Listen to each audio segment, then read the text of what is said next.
everyone! We're so glad that you could come to Mission San Luis's virtual Blessing of Animals event. My name is Rebecca Woofter, and I am the Manager of Programming and Audience Engagement at Mission San Luis Living History Museum. Now, it's time to begin a fun day of learning about animals. Although we may not always see them around, there are many different types of animals that make up our world in Florida. Animals from the land and the sea, animals that fly, and even insects. All of the animals we see in our environment were just as important to life in Florida 350 years ago as they are today. What did animals mean to the Spanish and the Apalachee Indians in the historic community of Mission San Luis? Many things. Animals were a constant part of life at Mission San Luis. And just as there were a blended community of Apalachee and Spanish at Mission San Luis, there were also a mix of native Florida animals and new European animals in Florida in the 17th century. So today, we will be talking about some animals that have existed in Florida for thousands of years, as well as some animals that have only come here several hundred years ago. First of all, everyone must eat to survive. The Apalachee Indians were a community that had a long history as great hunters, and the Spanish, and eventually some Apalachee, raised domesticated animals from Europe for food.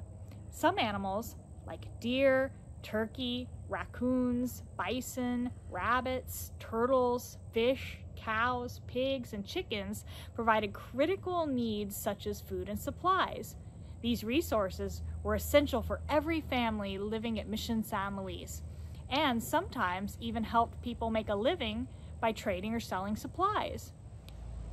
But meat was not just easy to come by. Even having animals available for meat and supplies required both the Apalachee and the Spanish to manage the land in certain ways to maintain the animal populations.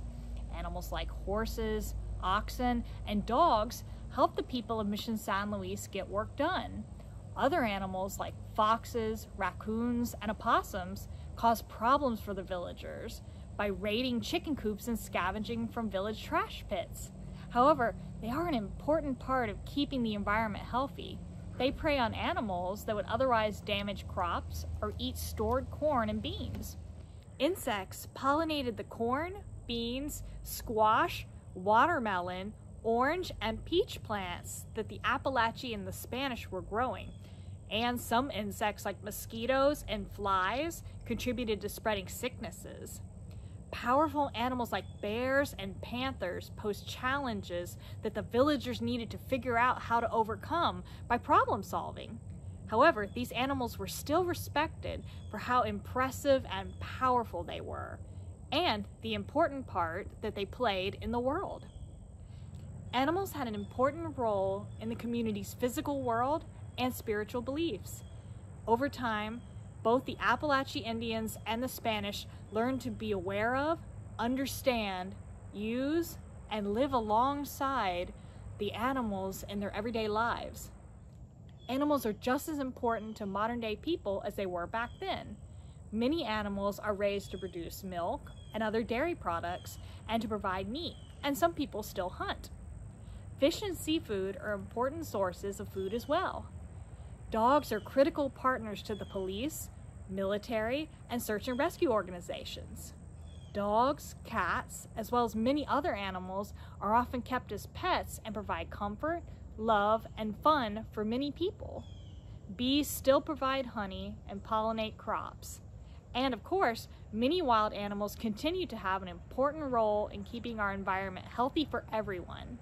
We hope that you enjoy this exciting day of learning about the importance of all Florida animals, past and present.